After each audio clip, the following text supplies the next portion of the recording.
Hi everybody, and welcome to the old church tonight. It's a great pleasure to give you all a warm welcome after such a long lockdown. This is the first event we've had that we've opened to the public, so I'd like to thank you for your confidence in us and coming down and sharing in these series of talks with us. Bit of housekeeping before we begin. The fire exits, there's one behind me, and the door you just came in. Bathrooms are out through where you came in and in to the left. Just if you don't mind, if anybody does leave and come back in again, if you could use the hand sanitizers, that would be great. Quick check that our phones are off 4 times. And this is the first of 4 talks on the elements, with the second one on the 22nd of September, and there's still some places on that if anybody is interested. It's on water. This weekend, there's a craft fair in here, so we'll be setting up for a craft and trade fair. You're all very welcome to pop in. It's between 11 and 4. If you're in the area, please do stop in. So I'm going to hand over now to Patrick. If anybody that doesn't know me, I'm William. I'm the current chairman of the Building Preservation Trust. I'm going to hand over now to Patrick, who was the original chair of the Building Preservation Trust, who's given our talk tonight. So thanks very much, Patrick. Thank you, William, and good evening, everybody. My talk is entitled Earth, as one of the 4 classical elements, but I'm actually going to talk primarily about, if I can get the right button, about soil, because that's what really interests me about the Earth at the moment. I'm not going to spend a lot of time talking about rocks and minerals. For many years, soil has been badly neglected, I think. We have all taken it for granted.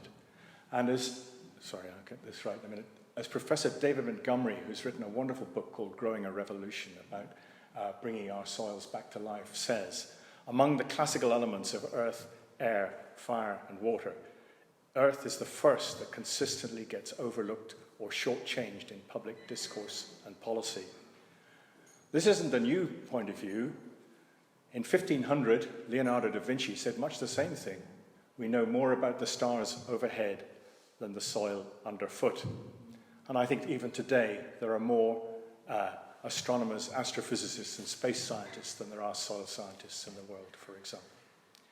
Anyway, I'm going to start by just exploring a bit about what soil is. And I get a quote from a famous Greek philosopher going a long way further back, and he said, to be a successful farmer, one must first know the nature of the soil. So what is soil? Soil is a combination of 2 principal components. The first one is the mineral content. That's the particles that actually are derived from the bedrock underneath. And it varies according, of course, what they're like, depending on what the bedrock is that they come from. And the second part of it is the organic content. This is derived from plants and animals. And this is a key part of soil, and one of which we're going to explore a bit further. The mineral content is generally classified as particles of different sizes: sand, silt, and clay. And the balls are, just to give you an idea of the relative sizes, of course, they're all much smaller than footballs, tennis balls, and golf balls. And of course, there's everything in between as well. But generally, that's the sort of normal classification of soil particles. And it's quite a useful one to be able to just think about them in those sorts of sizes.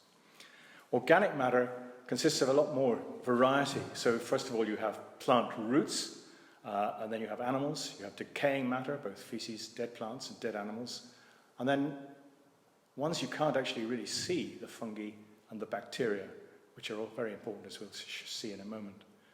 Plant roots are really very interesting because different plants root to different depths. And a lot of our grasses that we grow for agriculture scarcely get down below the surface at all. The top 2 or 3 inches is all they would get down to.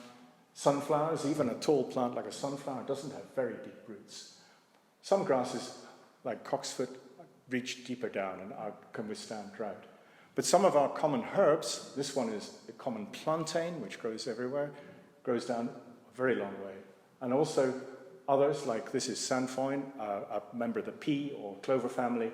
it reaches well down. And so plants like this can bring up nutrients from a way deeper down than a lot of our grasses do.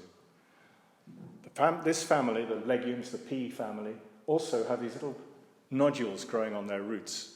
And in those are bacteria that can fix or absorb nitrogen from the atmosphere, which is a very important characteristic which we'll come back to later. Animals, this is just a quick flash to show some of the variety of animals. This is only a tiny section of them. So we've got spiders, we've got mites, we've got pseudoscorpions and harvestmen, woodlice, centipedes, millipedes, slugs and snails, springtails, bristletails, a lot of insect larvae, nematode worms, and earthworms. And there's a huge variety of all of these in numbers of species, many of them tiny, you can barely see them. Dead and decaying plants and animals, you might think, well, they just sit on the top. They're not really part of the soil at all. But actually, beetles like this one, which is known as the sexton beetle or the burying beetle, remove dead material, dead animals, and bury them in the ground, and they incorporate them into the soil. So they are all part of the equation. Similarly, dung from animals is buried by dung beetles. They create a ball of dung, and they roll it into a hole in the ground and lay their eggs on it. So they incorporate the dung into the soil. So they're another key part of soil is this excreta and dead matter. Fungi are much more difficult to get a grasp on because you barely see most of them. But a healthy soil is completely filled with little tiny tubes, what are known as hyphae, which are the main part of the fungus. What you see as a fruiting body, as a mushroom or a fungus, is only the fruiting body. It's only a tiny part of the whole organism. And these can stretch for miles. And these are some of the oldest living organisms. Some of them may be thousands of years old in ancient woodland. But they permeate everywhere in a healthy soil. And they have interesting relationships with the plants as well. So this is a book that's been written called Mycorrhizal Planet, a group of these fungi called Mycorrhiza. Myca means fungus, and rhiza means root in Greek. So we have, these are fungi that form a symbiotic relationship with plants. They wrap their hyphae around the roots of the plant, and they interchange material between them. The plant gives sugars to the fungus, and the fungus gives minerals and matter that is broken down from decomposing matter in the soil to the plant. And they also transfer materials from one plant to another. So in a beech forest, for example, older trees will nurture younger trees via the mycorrhiza that connect their roots. And they can send chemical signals down them as well to the plants. It's the most extraordinary story. Anyway, that could be a lecture on its own. I don't know if you can see that, but the sort of sausage-shaped things are bacteria that are actually sitting on fungal hyphae here. Bacteria are also absolutely critical to soil processes, and we'll come back to that a bit later. And healthy soil is packed with bacteria of hundreds of different varieties. All of these link together in what's called a food web, and this is an extremely simplified version of the food web that exists in soil. It is incredibly complex and very, very detailed. And for example, fungi, which fulfill loads of functions here, they're one blob, but they're everywhere, and they operate at all sorts of levels. So there's a huge living dimension to the soil that is all connected in complicated ways. Soil isn't just a lump, bits and pieces. It has a structure, or at least healthy soil does. And it's determined by the relative proportions of the components, by the character of the bedrock. Whether it faces south or north, it'll be warmer or cooler, so that can affect the thing. The activity of living organisms is absolutely crucial, so how far the plant's roots penetrate. The burrowing done by earthworms and other animals, and the fungi that I mentioned before. But also its past history, how it has been treated or farmed or cultivated in the past will be critical. So cropping or grazing, the nutrient, and how much it's been compacted. So structure is very important. We'll see a bit later what happens when you lose soil structure. Soils are divided into soil types, simply just people like classifying things. So you have sandy soils, which are gritty, free draining. They're susceptible to drought because they do drain so quickly. They warm up quickly, though, in the spring, but they're often acidic. This is because the lime particularly washes out of them very easily, but other nutrients wash out as well. Silty soils tend to be very fertile. They're often laid down from the activity of rivers and streams that flood out onto the land adjacent to them. They have a smoother texture, a mixture of finer particles, and they probably have more organic matter in them. Clay soils, what we call a heavy soil, very fine grained, very little air space. They hold a lot of water, and so they're easily waterlogged, and they can get very solid. They go absolutely rock solid when they get very dry and difficult to work. But they can be easily compacted, and they can be smeared, which makes them impermeable. They won't let water through. Loam is a wonderful sort of mixture of all of them, and it's what is regarded as ideal soil. But of course, there are various sorts of loam. There are sandy loams and silty loams. And finally, I put in here a fifth one, which is peat. And this is pure organic matter. There is no mineral content in peat to speak of. And it's formed under waterlogged conditions just from vegetation that doesn't really rot down. And they tend to be very acid. Anyway, that gives a bit of an idea about what soil is. And now I'm going to go on and say a little bit about what soil does. And it is our link to the earth. It is what makes the terrestrial world habitable. Without soil, there'd be no plants. Without plants, there'd be no oxygen for us to breathe and no food for us to eat. So it is absolutely key to our survival. First thing it does is to provide a medium for the plants to grow in. So, I mean, unless they've got somewhere to put their roots, they can't grow. So that's fairly straightforward. It provides anchorage and structure for them. It provides air spaces and sources of water for plants, which are essential for them to survive. The second thing it does, and this is, I suppose, a subset of that, is to act as a water reservoir. But it's more than just for the plants. It's important for all sorts of things. Water, of course, is essential for all life. And it's one of the raw ingredients for photosynthesis. That's the process whereby plants combine carbon dioxide and water to make organic compounds, sugars, and so on. It's the vital solvent and carrier for most nutrients, so plants couldn't take up nutrients without water. And the soil actually retains the water, sustaining the plant life in times of drought, low rainfall. And this is key in keeping nutrients in the soil. Otherwise, they would just wash straight out. And they wouldn't be available to the plants. And water retention is also really important because it's a main mechanism for reducing floods further downstream. And a lot of our soils no longer hold the water that they should, and it's one of the problems that we have with flooding that I'll come back to maybe later. Water operates in a sort of cycle, the hydrologic cycle. So, and this is actually a nice slide because it shows the linkages between earth, air, and water, and they're all intimately tied together in this cycle.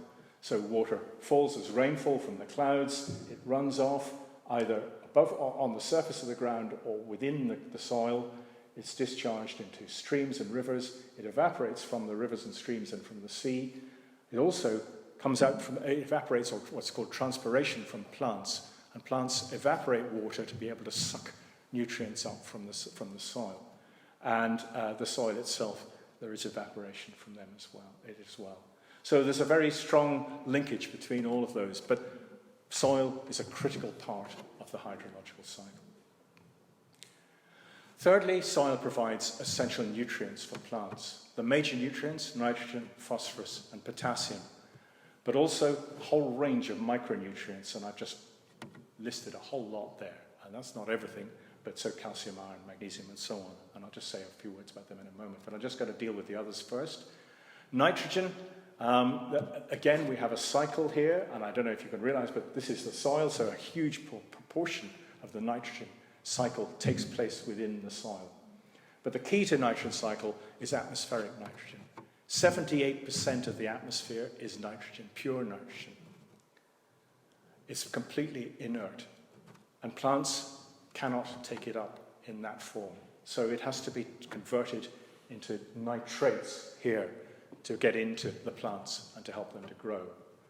And if you look here, there are bacteria throughout this cycle, and they are absolutely key in keeping the nitrogen cycle going. They fix nitrogen either in plant roots, the leguminous plants, or there are soil bacteria that do the same. There are other bacteria that turn ammonium nitrogen into nitrites, and others that turn it into nitrates, which is the form in which they're available for the plants and to grow. So, absolutely key bacteria in the soil here. But fungi are also important because they are helping to decompose dead plants and dead material into ammonium. We get a quick, brief glimpse of fire here because lightning discharges also convert nitrogen into nitrates. And because they're accompanied by heavy rainfall, the nitrates pass into the soil. Phosphorus, similar sort of cycle. And I'm not going to get into the detail here, except to point out that there are two forms of phosphorus in the soil. There's organic phosphorus, which is in the organic matter. And that is pretty well unavailable for plants. It's insoluble, and they can't lay their hands on it. So it has to be converted into soluble phosphorus. Soluble phosphorus also comes from fertilizers. And the problem is that, we'll come back to this, but there is too much phosphorus in a lot of our soil. So a lot of it gets lost through erosion and runoff, or through leaching, through being washed out by water. So that's phosphorus and soil. Again, soil is a major part of the phosphorus cycle. The potassium cycle is very similar. Again, there are two forms, or three forms actually. There's mineral potassium, fixed potassium, and exchangeable potassium. And various processes move them around. But it again has to be in a soluble form for plants to take it up. The point I actually didn't make about phosphorus is that there is a limited amount of phosphorus in the world. And all of the phosphorus that we put on as artificial fertilizer is mined somewhere in the world. And in a few years' time, we're going to run short of phosphorus. So there's a critical problem there as well. The micronutrients are used in very small amounts in plants, but they're key to all sorts of processes. So a lot of them are parts of enzymes or involved in enzymes, which are the chemicals that operate the chemical systems within plants and animals. In metabolism, in photosynthesis, so chlorine and copper are key nutrients in photosynthesis, iron as well. Molybdenum, manganese and zinc, all elements that occur in very small quantities but are essential for healthy plant growth.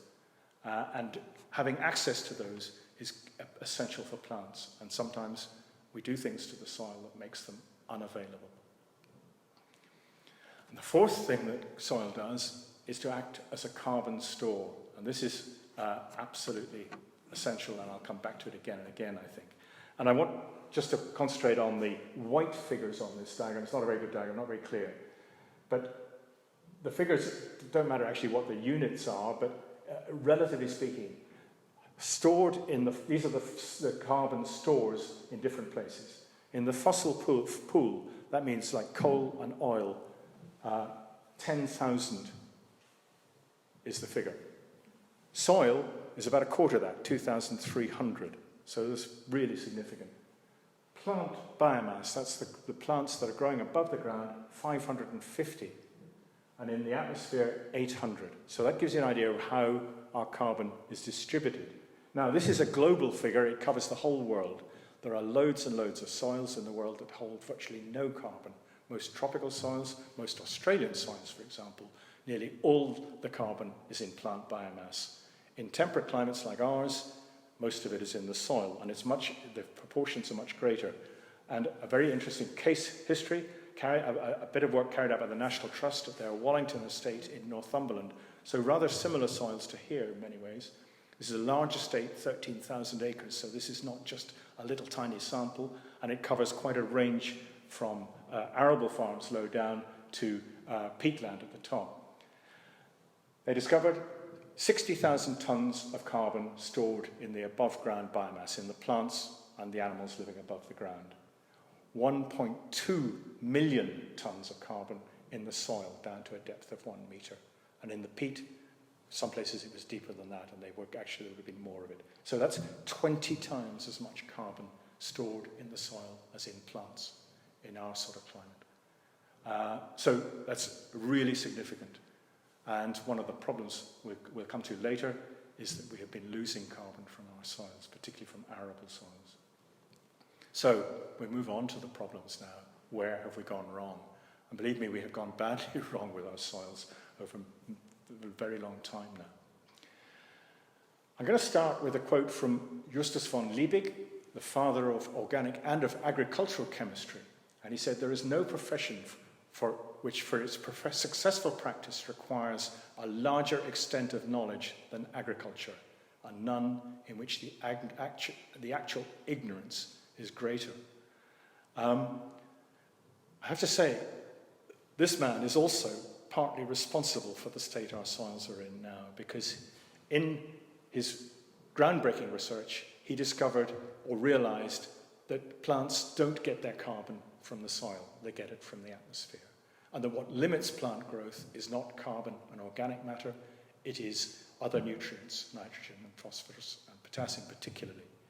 And so he started the whole concept of adding artificial manures to the soil, to land. It was his idea. And he thought initially, and he plugged this, that you didn't need to worry about soil carbon.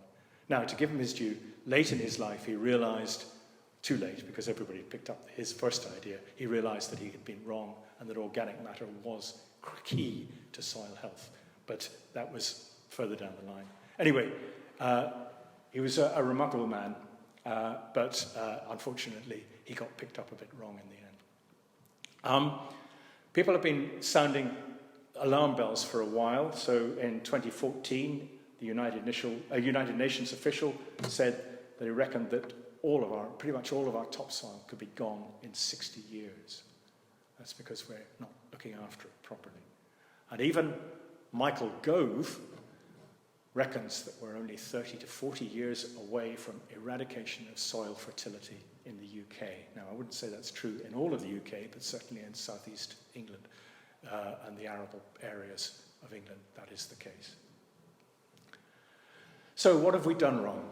First of all, we focused almost exclusively on the soil as a medium for growth of plants. We haven't thought about its structure, about what it holds and what it does for the plants. We've just thought about it as somewhere where plants grow and we can throw nutrients at it.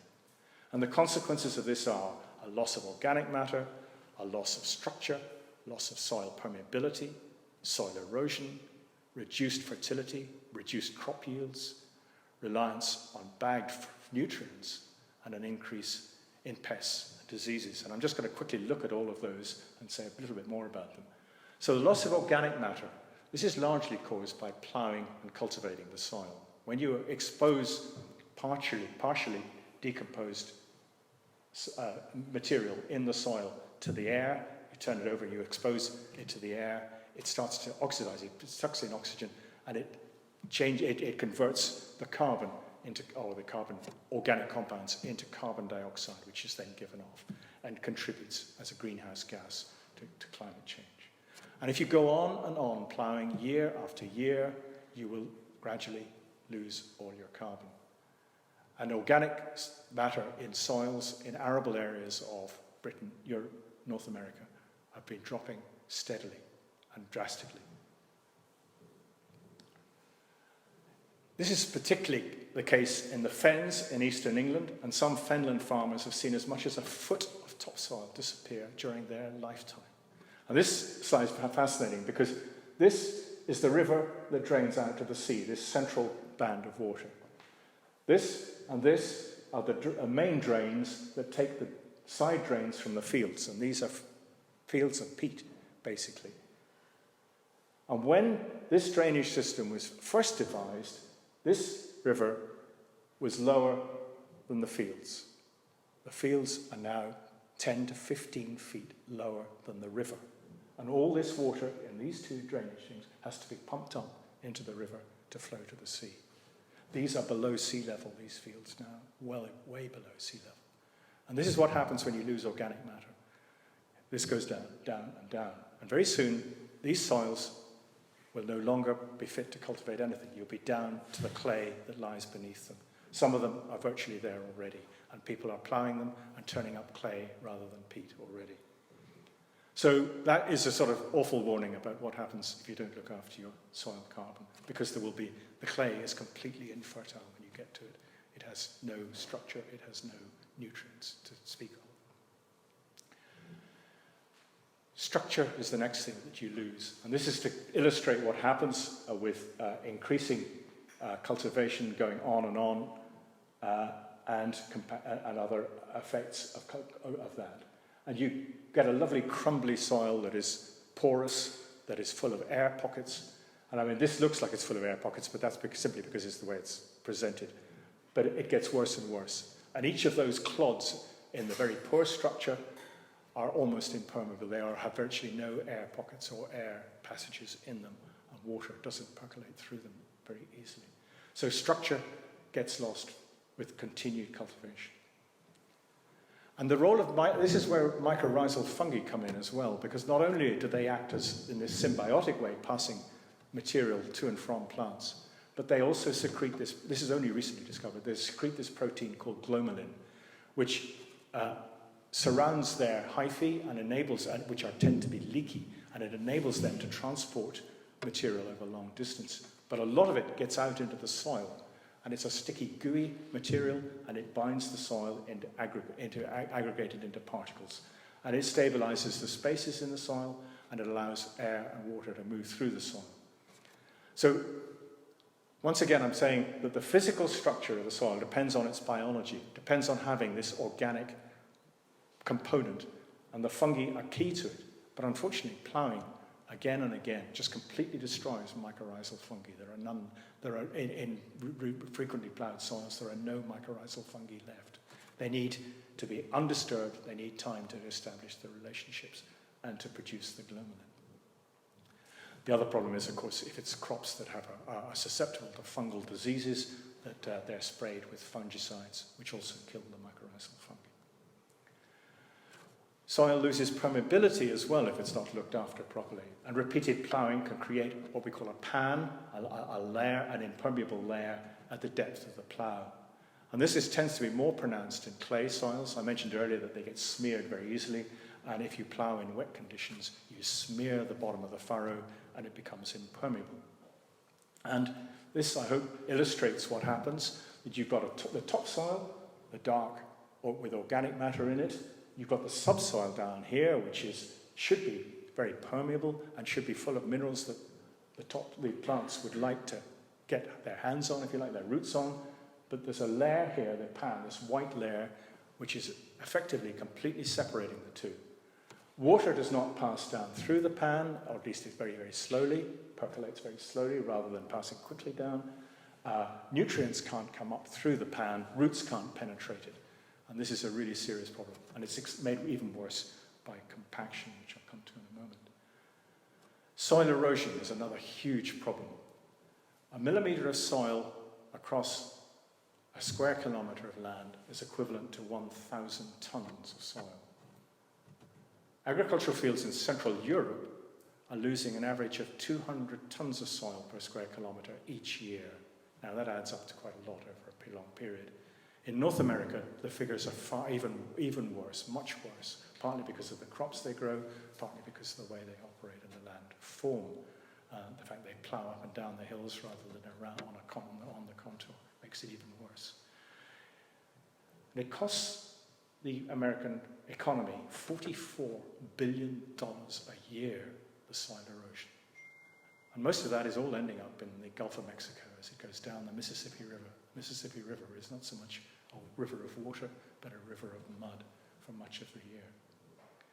And to illustrate this, I'm not sure if you can actually see this at all, but this is a satellite picture of England, of Great Britain, and it should show, after a heavy night of rainfall, and it should show the Bristol Channel and the East Coast are a muddy brown colour, and this is simply soil that has just been washed out in the rivers.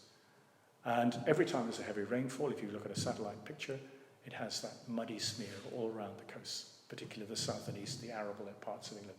Much worse in the wintertime when there is a lot of more bare soil, but it can be quite bad at other times of year as well. And certain crops are much worse for this problem, maize in particular, because there's a long, long period where there's no ground cover at all with maize. It's not confined to southern and eastern England. This is a photograph taken on the farm next door to me, just outside Ballycastle, 2 weeks ago. This farmer, with good intentions, decided to reseed his field, ploughed it up, sowed the grass seed, rolled it, and we had 2 inches of rain that week. And there's a gully 18 inches or 2 feet deep all the way down the middle of the field as a result, because the soil was bare. And that soil has all gone into the river and into Ballycastle Bay. So soil erosion is a real problem, and a growing one, because we're going to see more heavy rainfall events at times when soils are unprotected due to climate change.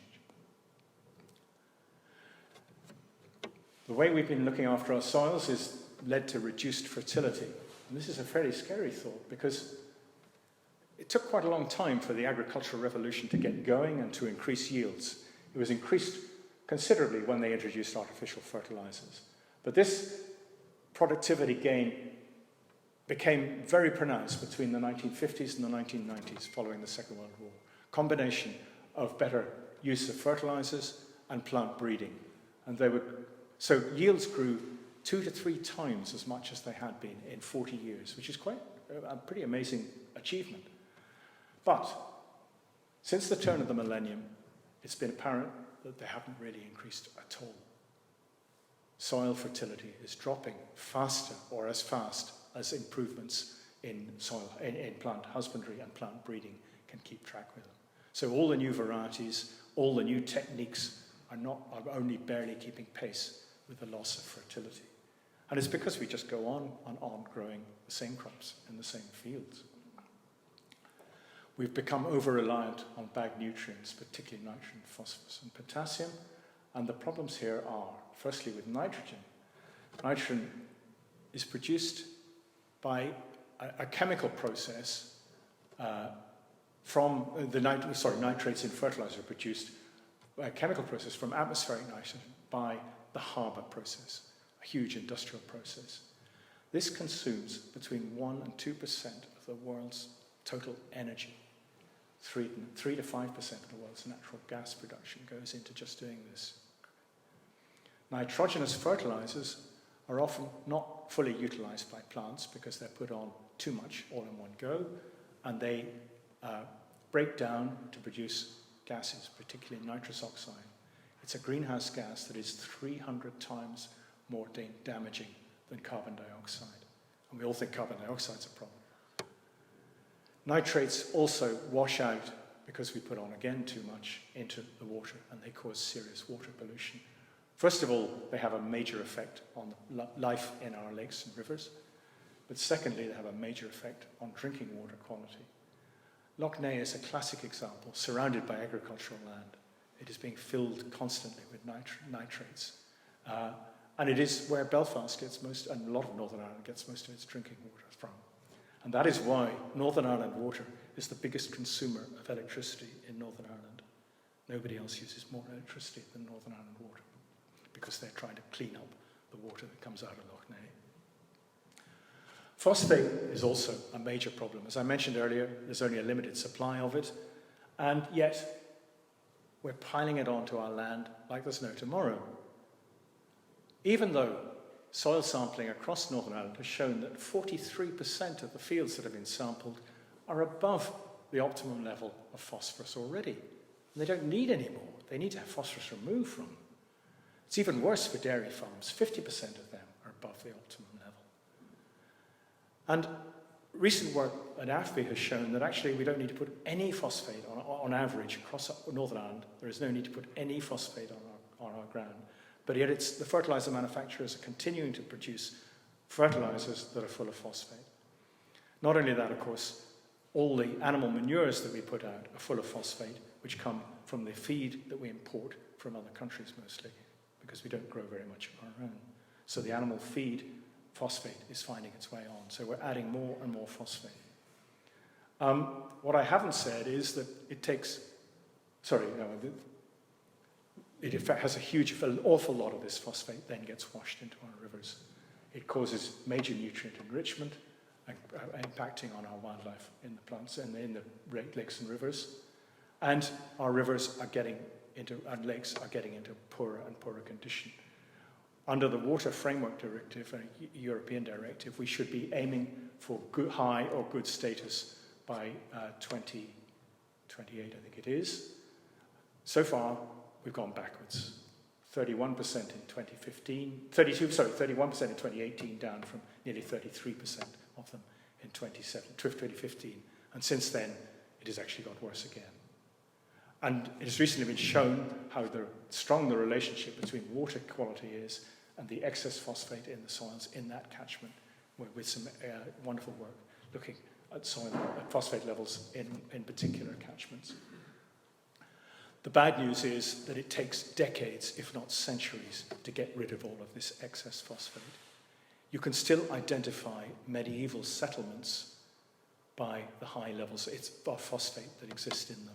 It's used as an archaeological tool to identify where people lived 1,000 years ago, because they intended to dump all their rubbish and their waste of one sort or another around the village. And you can spot that now, still this day, 1,000 years later. So we are going to have problems for many, many years to come. Finally, the way we're treating the soil and the way we grow crops has led to a massive increase in pests and diseases. We tend to grow the same crops or very simple rotations, which enable the pests to survive and to carry on. We use more and more pesticides to get rid of them, and they kill all sorts of other things as well. We're destroying our bees through use of neonicotinoids, which are seed dressings. They're not actually aimed at fungal things as well, particularly. And the fungicides we put on, as I mentioned earlier, kill the mycorrhizal fungi. So the other thing we're not doing very well, is managing our nutrients. That's become apparent from what I just said, but only 10% of agricultural land in Northern Ireland has a valid soil analysis. So the farmers don't actually know what their land needs. So they just put on lots and lots of it to try and be sure that they get enough. Only around 2% of soils are being analysed each year. In fact, that figure is considerably higher in the last 2 years because of an initiative that started just recently. But 90% of our agricultural land is probably managed suboptimally, and some of it badly mismanaged. It's a fairly scary statistic. This is particularly true of soil acidity. 64% of our grassland soils are below the optimum pH. They are too acid, much too acid. And when they're acid, the plants, in acid soils, the plants take up much, much less of the nutrients. Much less of the nutrients that are applied, so much more of it's washed away. And they also trap far less carbon in the soils with lower pH. And there's a certain point you reach at very low pH when actually carbon starts to be released from the soil and not sequestered at all. And that is disastrous, just adding to the greenhouse gas effect. Intensification of agriculture has had all sorts of problems. Soil compaction particularly, with heavier machinery, which leads to, again, pan formation and plant roots unable to penetrate to the depth and bring up the nutrients they require. Heavier machinery, this gives you an idea of what happens, how it compacts the soil, presses it down. This is a large slurry tanker filled with slurry, and they've dug a pit and then backed up the tanker to it. And it's a pretty dramatic effect that it has. Heavier cattle, so we're getting bigger and bigger beef cattle in the country, and they tramp around and compact the soil. Much higher stocking rates. Dairy cows going out in hundreds onto the fields. But actually, this has another problem, because of course, once they've done this for a few years, they've tramped every field in the place to mush, so the farmer decides he's going to keep them in 12 months of the year, which leads to another problem, and that is that he has to put out endless thousands of gallons of slurry. And he tends to do this on the flat and even fields that are closest to his farmyard, and they turn into a gooey mess. I had a hedge cutting contractor came around to me this winter. He says, I can't get into most of the fields that I've been asked to cut hedges in because they're putting so much slurry onto the fields that the soil structure is gone and my tractor just goes bloop down into them. He said, this is particularly true of intensive dairy farms. So we're destroying our soils that way as well. So we need some solutions. Unfortunately, there are some solutions, at least, and we are developing new ones all the time. And I'm going to start talking a little bit about arable farming. It's not very relevant here in Northern Ireland, where it's very rare, but it is the major land use around the world, and is where the most acute problems have arisen, as I mentioned, about continuous ploughing and growing. And there are some of the best thought-out solutions are already available based on a really simple set of principles. And there are 3 key principles and a 4th one that tags on the end. And the first one is use minimum tillage. So stop ploughing and stop cultivating the soil. Sow directly into the soil, into the ground.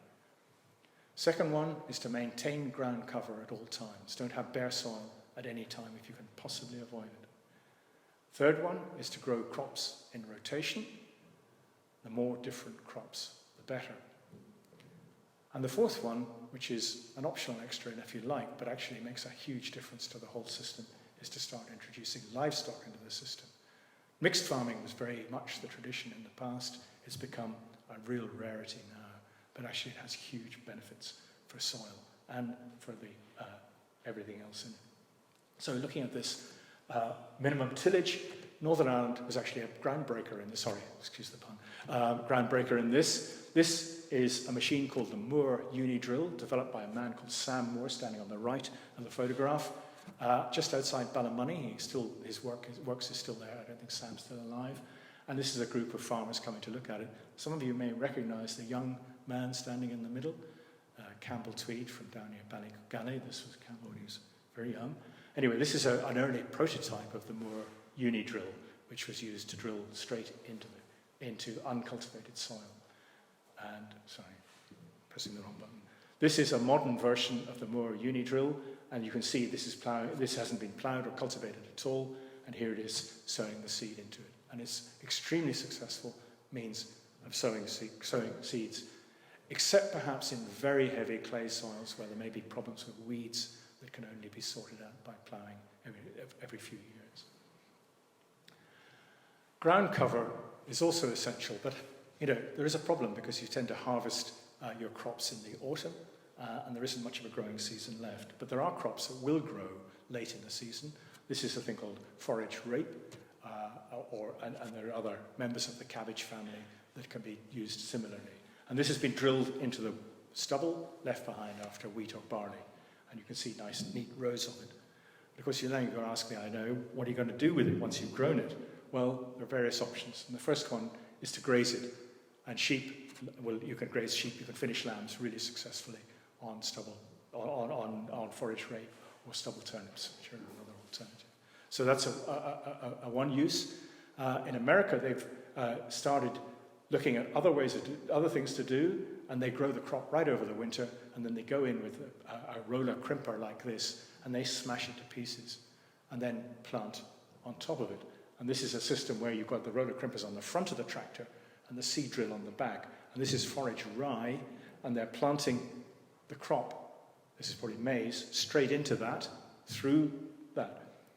This has a fantastic advantage. It smothers all the weeds. There will be no weeds come up through that, or virtually none. But the maize, pretty strong crop, will come through it. It'll retain moisture much, much better than bare soil will. And it'll gradually rot down and add a huge amount of organic matter to the soil and improve your soil fertility. And this is proving incredibly successful and has reduced the need for artificial fertilizer dramatically. Crop rotation. Well, any gardener who grows vegetables will know you want to move your vegetables around the garden. And exactly the same is true on farmland. And there's a long tradition of crop rotations in England, at least, the famous Norfolk rotation, which involved four field crops, wheat, barley, turnips, and clover. There was sometimes a fifth one added in, which would have been a fallow when the ground wasn't cultivated at all. And then you could also add in livestock and graze it And of course, the turnips would often have been grazed by sheep, and they would have added fertility to the soil as they grazed them. And you just move them around your system. Four crops is good, more crops is better. And this is a research institute in America where they're trying a whole range, up to 10 or 12 different crops in rotation.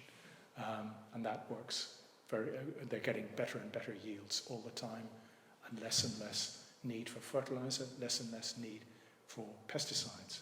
And each of the crops uses a different range of nutrients, and so they complement each other.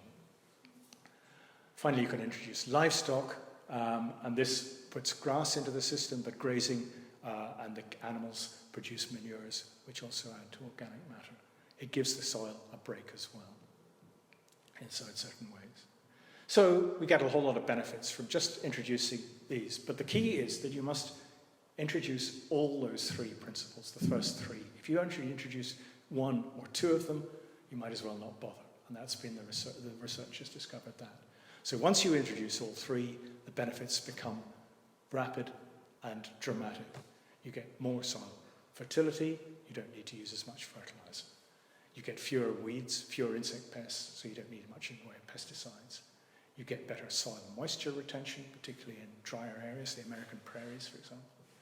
Reduced runoff, less erosion, better nutrient retention. You don't have to use loads and loads of diesel in your tractor because you're not racing up and down the ground turning it over all the time. And you get massive amounts of carbon sequestered in the soil. And there's figures that are absolutely staggering from this. People assumed that it would take decades, if not centuries, to restore soil carbon levels to where they had been, particularly in places like the prairies in America or the steppes of Russia. 10 or 15 years is all it's taking, and it's just dramatic how quickly the change can be once you get the system right. The other thing that's appearing is that the food that comes out is actually healthier. It has more nutrients in it. It has more trace elements. It has more quality to it, and so it's better for humans to eat. Or animals to eat, depending on what you're growing it for. So there's a huge range of benefit. Farmers in America who've introduced this sort of conservation-type farming are 4 or 5 times more profitable than their neighbours who are farming in conventional methods. Many of whom actually in America now are making losses, particularly on maize and soya, because the prices of farm produce are so low. But people who have adopted this are still profitable. Grassland is a little more complicated because most of our grasslands are actually in reasonable condition, and I suggested earlier that they do store huge amounts of carbon, for example. But most of them, as we saw from the nutrient figures and the pH figures, could perform much, much better. And some solutions are emerging, but they've been slow to catch on. And Northern Ireland, again, is leading the way in looking at how we can farm our grasslands more sustainably. In 2016, this report was delivered, called Delivering Our Future, Valuing Our Soils, and it's looking at how we can become more sustainable.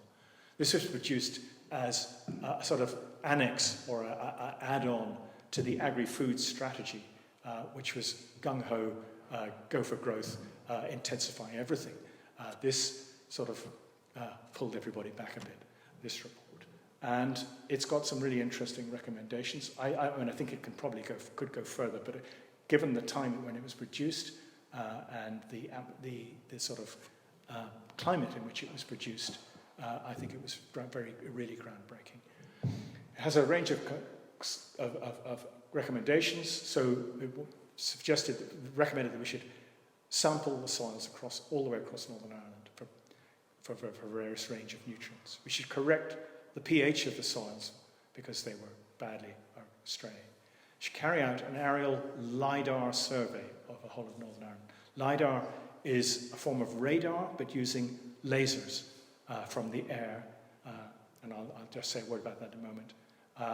Introducing multi-species swards or herb-rich swards, changing our grazing systems slightly, targeting some tree planting, and improving our nutrient management, including changes to slurry spreading systems. So those are some of the main recommendations to do with the soil. And just looking at those, the soil sampling is done using GPS, which means you can actually tell exactly where, in which field, each sample comes from. And this means that if you can use precision agriculture subsequently, you can target exactly where you want to put the nutrients if you need to add more. You can use some of the sophisticated fertilizer spreaders and crop sprayers now, for example, have GPS attached to them, and they can adjust the rate according to the nutrients needed. But anyway, you can produce then maps which show your nutrient status. So this is for phosphate. This is on a farm in County Meath, in fact, and this is a pioneer sort of exercise doing this, and very detailed figures for the levels of nutrients. But it covers pH, phosphorus, potassium, soil organic matter, magnesium, calcium, are all being sampled. So it gives you a really comprehensive picture of your nutrient status. And the plan is to get that done for the whole of Northern Ireland. And very simply, once you've identified your low in pH, you can put on a lot of lime. You can either put on ground lime like this, or granular lime in regular but smaller quantities. The LiDAR survey uses a laser beam that is sent down from the air, from a plane, or from a helicopter, or from a drone now, and then bounces back and it picks up the signal. But it gives you a really detailed picture of the soil, of the ground surface. And this can be down to a resolution of a couple of millimeters. So we're talking about really accurate. And if you use, you can treat that in various ways. And this color coding shows the runoff pathways within those fields. So these are the pathways that the water is running off on the top of the ground rather than within the ground. And this is where you're losing nutrients and where you're losing soil fertility. And what this means is you can then target remedial action at where the sources of this runoff are, rather than often the solution has been to plant trees along the side of the river. And that will trap a certain amount of stuff, but it's much better if you can trap the nutrients or even not put them on in the places where they're going to run off from. So that's what the LiDAR survey is all about. It has lots of other uses as well. Brilliant tool in archaeology, but you can also use it to measure above ground carbon. So there's a multiple benefit from LiDAR survey. Multi-species swards, and this is one I looked at the other day. This is a mixture of ryegrass, which is the normal grass that is grown agriculturally, timothy, which is another grass which grows well in wetter and heavier conditions, plus two sorts of clover, red clover and white clover, plus chicory, which is related to dandelions, has a lovely blue, can grow up to about this height and has a blue flower, and plantain. And I mentioned plantain earlier with its very, very deep rooting systems. And these grow really well in a mixture together. And the clovers have those nitrogen-fixing bacteria on their roots, so they are introducing nitrogen into the system. Chicory is full of nutrients, as is the plantain. But chicory and plantain also have properties that they kill parasitic worms inside sheep and cattle. And worming cattle and sheep is an expensive business, and many people do it several times a year, and the worms are becoming resistant to the doses. So this is a really interesting system. And introducing this means that you have to actually adjust your grazing system, because you can't graze this like you graze pure grass. If you graze it as hard as that, you will lose those plants you really want to keep. You also need to let it grow longer before you graze it. And then you introduce heavy stocking rates, relatively heavy. You don't want to do it too much. And you give it a quick blitz, and then you get them out again. And this is mimicking the natural system that existed across the prairies and the prairies of America and the steppes of Russia, with large grazing animals, and the savannas of Africa, where you had vast flocks of animals. We're talking about flocks of hundreds of thousands of bison in America, moving across very rapidly, just grazing lightly, and they trampled as much as they grazed. And you think, oh, what a waste. But it's not a waste. All of that is being put back into the soil as organic matter and leading to soil fertility. There's a really convincing theory emerged recently that the ice ages were produced by grazing animals like these in their vast numbers, incorporating huge amounts of carbon into the soils and taking it out of the atmosphere and there was no greenhouse gas effect, there was no insulating blanket. So the earth cooled down and caused the ice ages. Nobody else has come up with a better answer to why we had ice ages than that, I don't think. Very, very interesting thought. Anyway, once you've had your quick, hard graze, it looks a bit of a mess, but it comes back very quickly. So this is an interesting solution. And interesting, it has a lot of benefits. We get better water percolation, and I don't know if you can see, but the green column is what percolates through perennial ryegrass, and this is in the rate at which it percolates. Chicory does better, and when you have white clover and red clover, the water percolates faster and faster into the soil. You don't need to use nearly as much nitrogen, I know, out of the fertilizer bag. The carbon in the soil increases rapidly, and some interesting results coming out from that farm in County Meath that I mentioned earlier, that the animal performance on these swards is dramatically improved. So lambs finish quicker, they finish heavier, they kill out better, so a higher proportion of the carcass is meat, and they need less in the way of worm doses through their life cycle. So this is a really interesting area that people are getting quite excited about. Funnily enough, 100 years ago, all grass seed mixtures contained chicory and plantain and various other herbs, and it's something we've lost because they didn't respond to nitrogen coming out of a bag. Tree planting is another thing we can do, and trees do all sorts of wonderful benefits, sequestering carbon. The staggering figure is that trees increase soil porosity, the rate at which water grows into the soil, by 600%. 60 times as much water will soak into the ground under a tree than will in an open field. They can remove surplus nutrients, so if you've got lots and lots of phosphate that is causing problems, trees will soak them up. By doing so, they reduce the enrichment of watercourses. They soak up ammonia from the atmosphere, which is another story in itself. Shelter, biodiversity benefits, and of course they can provide fuel. So multiple benefits.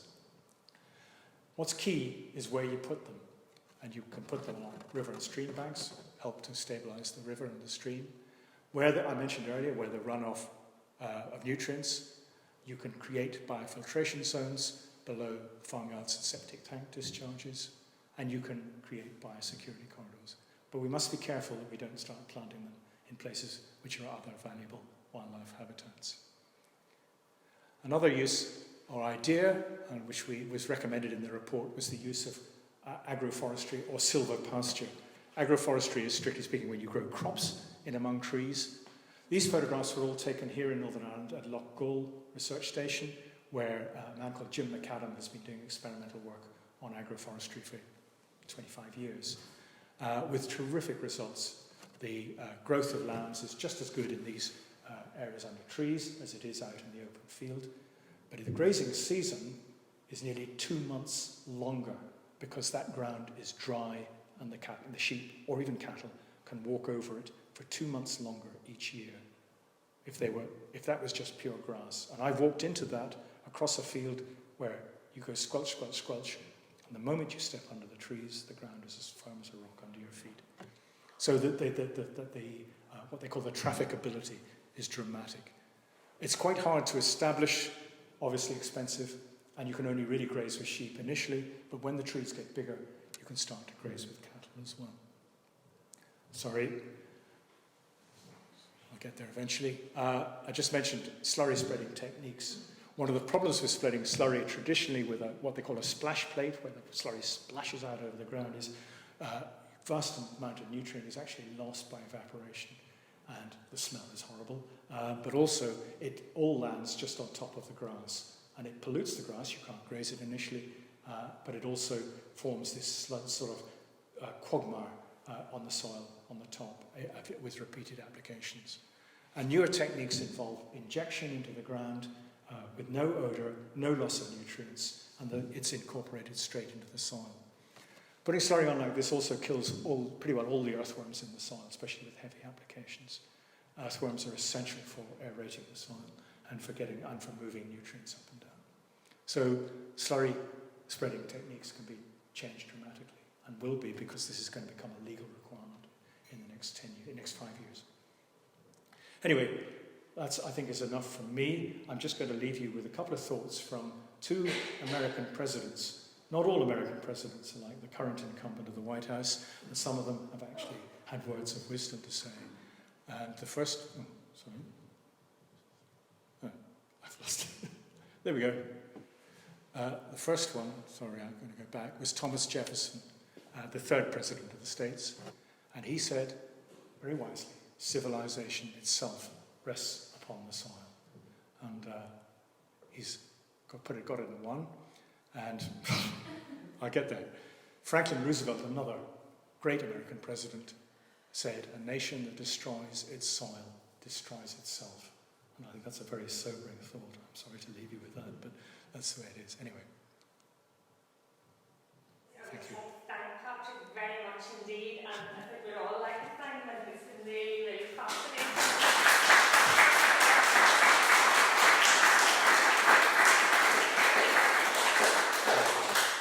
Thank you, Kerry. I want to thank you, actually, because this was the whole idea of this series of talks was Kerry's idea, and she's put a huge amount of work into organising it and been deeply frustrated by lockdown and everything else that's gone wrong, but has continued to smile and to keep organising through it. So thank you very much indeed, Kerry. Well, thank you again, Patrick. This is the first of 4 talks. This talk is going to be uploaded to CBPT's YouTube channel in a week's time. So if you watch the Old Church Centre website, you'll find out when that's available and maybe be able to tell people who aren't able to be here tonight. And there will also be 3 more talks over the next 6 weeks. And a few other things too happening in the Old Church, which is open. Thank you very much for coming, and thanks to Patrick for giving us